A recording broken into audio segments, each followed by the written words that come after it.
إن الحمد لله نحمده ونستعينه ونستغفره ونعوذ بالله من شرور أنفسنا ومن سيئات أعمالنا من يهده الله فلا مضل له ومن يضلل فلا هادي له أشهد أن لا إله إلا الله وحده لا شريك له وأشهد أن محمدا عبده ورسوله. أيها الإخوة أعزكم الله, ada beberapa hal yang ingin saya sampaikan berkaitan dengan tausiah menjelang Ramadan. Dan ayatnya sudah jelas tentang wajibnya puasa Ramadan. Ya ayyuhalladzina amanu kutiba alaikumus-syiyamu kama kutiba alladzina min qablikum la'allakum tattaqun, dalam surah Al-Baqarah ayat 183. Wahai yang beriman, diwajibkan atas kamu berpuasa sebagaimana diwajibkan atas orang-orang sebelum kalian agar kalian bertakwa kepada Allah.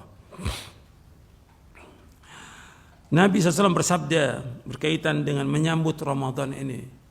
Nabi bersabda SAW, "Qad ja'akum Ramadan, syahrun mubarak, iftaradallahu alaikum siyamahu, tuftahu fihi abwabul jannah, wa yughlaqu fihi abwabul jahim, wa tughallu fihi syayatin, fihi lailatun khairun min alfi syahr, man hurima khairaha faqad hurim."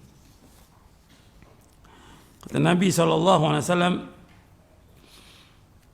telah datang kepada kalian Ramadan, bulan yang diberkahi oleh Allah Ta'ala. Allah mewajibkan kepada kalian puasa, dibuka padanya pintu-pintu sorga, ditutup padanya pintu-pintu neraka, dibelenggu padanya syaitan, dan padanya satu malam yang lebih baik daripada 1000 bulan. Barang siapa yang tercegah kebaikannya, maka dia akan tercegah. Hadis ini sahih, diriwayatkan oleh Imam Ahmad dan Nasa'i. Ya, Nabi bersabda dari sahabat Abu Hurairah radhiyallahu an. Nabi bersabda, "Qad ja'akum Ramadan, syahrun mubarak, iftaradallahu alaikum siyamahu, tuftahu fihi abwabul jannah, wa yughlaqu fihi abwabul jahim, wa tughallu fihi syayatin, fihi lailatun khairun min alfi syahr, man hurima khairaha faqad hurim." Dari Abu Hurairah radhiyallahu an, bahwasanya Rasulullah SAW bersabda, telah datang kepada kalian Ramadan, syahrul mubarak, bulan yang diberkahi oleh Allah. Allah mewajibkan kepada kalian puasa, dibuka padanya pintu-pintu sorga, ditutup padanya pintu-pintu neraka jahim, dibelenggu padanya syaitan-syaitan, dan padanya ada satu malam yang lebih baik daripada 1000 bulan. Barang siapa yang tercegah kebaikannya, maka dia telah tercegah. Di sini Nabi menyebutkan sallallahu alaihi wasallam, yang pertama, telah datang Ramadan, Nabi sebutkan. Yang kedua, Nabi menyebutkan di sini bahwa Ramadan syahrun mubarak, bulan yang diberkahi oleh Allah. Yang namanya berkah itu artinya kathratul khair wa thubutuhu. Al-barakah yaitu kathratul khair wa thubutuh. Yang dikatakan barakah itu banyaknya kebaikan dan tetapnya kebaikan. Dan kebaikan di bulan Ramadan luar biasa. Banyak sekali kebaikannya. Barakah, syahrun mubarak, bulan yang diberkahi oleh Allah Subhanahu wa taala. Dan kebaikan di bulan itu luar biasa. Dan antum bisa lihat semua kebaikan yang ada di bulan Ramadan. Yang ketiga, Allah wajibkan padanya puasa, sebagaimana disebutkan dalam surah Al-Baqarah ayat 183. Yang keempat, dibuka padanya pintu-pintu sorga, dibuka. Artinya nikmat dan rahmat Allah yang luar biasa, dibuka pintu sorga. Agar apa? Agar kita berlomba-lomba melakukan amal-amal soleh, yang dengan itu memasukkan kita ke dalam sorga. Dibuka pintu sorga itu, maka berlomba-lomba kita, bersegera melakukan amal soleh. Yang kelima, wa yughlaqu fihi abwabul jahim, ditutup pintu-pintu neraka jahanam, ditutup. Maka ini juga nikmat dari Allah, agar manusia menjauhkan perbuatan dosa dan maksiat. Yang keenam, dibelenggu syaitan. Dalam riwayat yang lain disebutkan, idza kana awal layatin min syahr Ramadan sufidati syayatin wa marratul jin. Apabila masuk pertama kali malam bulan Ramadan, pertama kali dibelenggu setan-setan dan juga jin-jin yang jahat dibelenggu. Kemudian yang ketujuh, padanya ada malam yang lebih baik daripada 1000 bulan. Malam apa? Lailatul Qadar khairum min alfi syahr. Lailatul Qadar khairum min alfi syahr. Yang kedelapan, barang siapa yang tercegah dari kebaikannya, maka dia akan tercegah. Maka rugi kalau ada orang yang masuk Ramadan dalam keadaan tidak diampuni dosanya oleh Allah Ta'ala. Rugi. Makanya kita harus berusaha bagaimana melaksanakan Ramadan ini dengan sungguh-sungguh dan ikhlas karena Allah. Dan asalnya, pokoknya, yaitu iman. Nabi bersabda, man shama Ramadhana imanan wahtisaban ghufira lahu ma taqaddama min dhanbi. Barang siapa yang puasa Ramadan karena iman dan mengharapkan pahala dari Allah, akan diampunkan dosa-dosa yang lalu. Hadis ini sahih diriwayatkan Imam Bukhari dan Muslim dari sahabat Abu Hurairah radhiyallahu an. Kemudian ikhwan fillah azakumullah, di antara persiapan kita untuk masuk Ramadan, ya kita harus tetap berusaha bagaimana menjauhkan perbuatan syirik, bid'ah, maksiat dan yang lainnya. Cuma menjelang Ramadan ini nggak ada istilah maaf-maafan, nggak ada ya. Saling kunjungan, maaf-maafan nggak ada. Dan biasa kita ini kalau udah mau Ramadan makan-makan. Kayaknya kita nggak pernah makan seumur hidup ini. Jadi makan, nggak ada yang seperti ini. Seolah-olah kita nggak bakal makan lagi sudah. Jadi kalau kita lihat Ramadan ini ya bulan makan-makan akhirnya. Diawali dengan makan-makan. Ini nggak ada seperti ini. Dan sibuk orang untuk cari makan. Padahal setiap hari dia makan. Kemudian juga tidak ada pengkhususan ziarah kubur, nggak ada.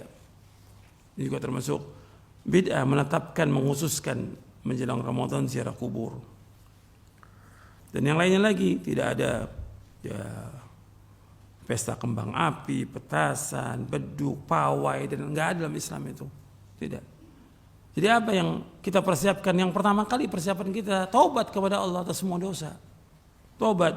Karena Allah merintahkan demikian dalam Al-Quran. Ya ayyuhalladzina amanu tubu ilallahi taubatan nasuha. Wahai orang beriman, taubatlah kepada Allah dengan taubat nasuh. Allah juga berfirman, wa tubu ilallahi jami'an ayyuhal mu'minuna la'allakum tuflihun. Bertaubatlah kalian, wahai yang beriman, semuanya agar kalian menjadi orang-orang yang sukses, yang bahagia. Yang kedua, yang harus kita ingat bahwa Ramadan ini syahrul Quran. Syahrul Ramadan alladzi unzila fihil Quran. Bulan Ramadan diturunkan padanya Al-Quran. Hudal linnas wa bayyinatin minal huda wal furqan. Makanya sibukkan kita dengan membaca Al-Quran. Para ulama salaf itu kalau sudah Ramadan sibuk dengan membaca Al-Quran. Sibuk dengan Quran. Kalau bulan-bulan yang lalu saya pernah menjelaskan kepada antum bahwa minimal kita baca satu hari itu 1 juz. Berarti sebulan kita khatam. Itu untuk bulan yang lalu, berapa bulan yang lalu saya sampaikan. Untuk bulan Sya'ban ya 2 juz kita baca. Sya'ban. Berarti 15 hari dah khatam kita. Untuk Ramadan ya sehari minimal 3 juz kita baca. Dan waktu kita ada, tinggal kita atur waktu. Pagi, siang, sore, malam, tinggal atur waktu. Harus kita membaca Al-Quran. Karena Allah merintahkan baca Al-Quran. Dan Nabi SAW juga merintahkan untuk baca Al-Quran. Kata Nabi, iqra'ul Quran fa'innahu ya'ti yawmal qiyamati syafi'an li ashabihi. Akhrajahu Muslim. Baca Al-Quran karena Al-Quran memberikan syafaat pada orang yang bacanya pada hari kiamat nanti. Perhatikan ini. Beda antara bulan-bulan yang lain. Para ulama salaf itu sibuk dengan Al-Quran. Bukan mereka nggak dagang, nggak usaha, ada. Mereka usaha sekedarnya aja. Tapi sibuk dengan baca Quran. Dia baca, istrinya baca, anaknya baca, sibuk dengan Al-Quran. Jadi setiap rumah itu terdengar suara Al-Quran setiap hari, siang dan malam. Ramadan itu. Anda perhatikan itu. Sibuk dengan Al-Quran. Jangan disibukkan dengan yang lain. Ini cobaannya banyak, godaannya banyak, godaannya Ramadan ini. Antum sibukkan dengan Al-Quran. Yang ketiga, yaitu perbanyak sedekah. Perbanyak sedekah. Setiap hari.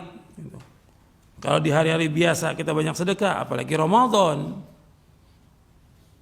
Setiap hari malaikat turun mendoakan orang yang sedekah. Ma min yaumil yusbihul ibadu fihi ila malakani yanzilani fayaqulu aduma Allah ma'ati munfiqan khalafa wa yaqulu akhar Allah ma'ati mumsikan talafa. Akhrajahul Bukhari. Kata Nabi SAW, setiap hari 2 malaikat turun. Dia berkata, ya Allah gantikan orang yang infak hari ini. Yang satu malaikat berkata, ya Allah hancurkan orang yang tidak infak hari ini. Setiap hari itu disuruh sedekah. Dan Nabi bersabda SAW, ittaqin nara walau bisyiqqi tamratin. Jaga diri kamu dari api neraka meskipun dengan sebutir kurma. Tujuan kita sedekah itu agar kita terhindar dari apa? Api neraka. Bukan tambah banyak. Saya sedekah biar rezekinya tambah banyak. Bukan. Rezeki sudah dibagi sama Allah semuanya. Semua sudah dibagi sama Allah. Tapi disuruh apa? Kita sedekah agar kita terhindar dari api neraka, dimasukkan ke surga. Itu niatnya itu seperti itu. Soal diganti pasti nggak mungkin orang infak nggak diganti, tidak mungkin. Kata Allah, anfik unfik alaik. Infakkan, aku akan infakkan kepada kamu. Allah juga berfirman dalam surah Saba, wa ma anfaqtum min syai'in fa huwa yukhlifu wa huwa khairur raziqin. Apa yang kamu infakkan pasti akan diganti oleh Allah. Dan Allah sebaik-baik memberi rezeki. Jadi banyak sedekah. Nabi banyak sedekah Rasulullah. Seperti angin yang berhembus. Paling dermawan adalah Rasulullah sallallahu alaihi wasallam dalam Ramadan. Padahal kehidupan Rasulullah apa adanya. Pas-pasan, tapi sedekah nggak pernah berhenti. Jadi tiap hari sedekah, setiap hari itu. Perhatikan. Yang keempat, memperbanyak amal-amal soleh. Tadi saya sebutkan secara khusus sedekah, ini amal-amal soleh secara umum.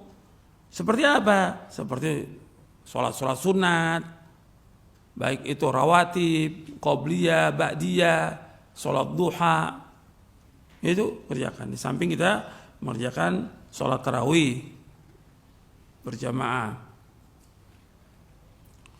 Kemudian apa? Amal-amal soleh yang lain. Ya berbakti pada orang tua, bantu orang tua. Perhatikan tuh. Itu jalan menuju sorga orang tua itu. Pintu sorga orang tua itu, perhatikan. Jangan merasa lelah. Jangan merasa payah ketika membantu orang tua. Terus. Dan juga membantu orang-orang yang perlu kita bantu, orang-orang miskin. Gitu. Tapi yang penting bagi kita, kita dulu sibuk dengan amal-amal soleh kita.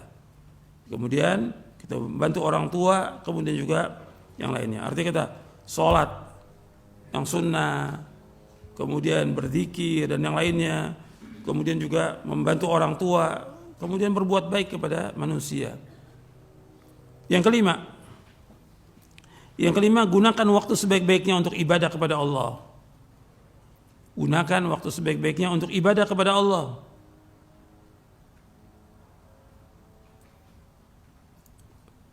Ini bulan-bulan ibadah. Sibukkan dengan ibadah kepada Allah. Ya seperti zikir, berdoa, baca Al-Quran, dan yang lainnya. Dan di sini seperti yang tadi saya sebutkan perkataan Ibnu Qayyim, harus kita ingat musyahadatu minnatillah. Kita menghadirkan bahwa ini semua nikmat dari Allah, karunia Allah. Kita bisa baca Quran, kita bisa berzikir, kita bisa baca buku, kita bisa melakukan ibadah. Semua nikmat dari Allah. Hadirkan tuh semua nikmat Allah. Kita nggak punya apa-apa datang ke muka bumi ini. Allah berikan semuanya. Dan gunakan waktu sebaik-baiknya. Jangan sia-sia, jangan ada waktu yang terbuang. Jangan buat nonton, buat main HP. Perhatikan itu. Waktu sangat berharga, akan ditanya oleh Allah waktu kita.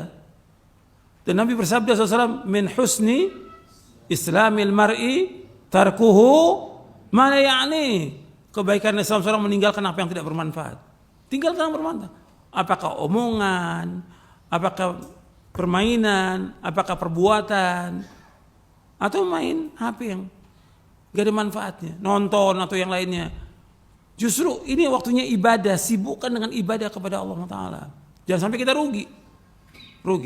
Waktu ini modal kita. Waktu termasuk usulun ni'am. Pokoknya nikmat. Jangan dibuang dengan sia-sia. Akan ditanya Allah di hari kiamat nanti. Ya, semua tinggalkan yang enggak bermanfaat, yang sia-sia tinggalkan. Kemudian yang keenam, yang kita harus ingat bahwa tujuan kita puasa Allah sebutkan apa? Agar apa? Taqwa. Ya ayyuhalladzina amanu kutiba alaikumus shiyamu kama kutiba aladzina min qablikum la'allakum tattaqun. Agar kita bertakwa kepada Allah. Tujuan kita agar kita bertakwa kepada Allah. Kemudian yang terakhir, bahwa kita selalu memohon kepada Allah agar amal-amal kita diterima oleh Allah. Maka Anda perhatikan di tengah-tengah ayat puasa Allah sebutkan tentang doa. Maka di antara doa-doa kita, doa agar amal kita diterima oleh Allah. Terus itu. Jadi jangan merasa berbangga dengan amal kita, tapi doa kepada Allah. Itu di antara yang perlu saya sampaikan. Mudah-mudahan bermanfaat untuk saya dan untuk antum sekalian. Yang penting bagaimana kita mengamalkannya sesuai dengan sunnah Nabi SAW, dan mohon kepada Allah agar kita dimudahkan untuk masuk ke bulan Ramadan dan melaksanakannya dengan sebaik-baiknya, yang lebih baik daripada tahun-tahun yang lalu. Wassallallahu Muhammadin sallallahu alaihi wasallam wa akhiru da'wana alhamdulillahi rabbil alamin.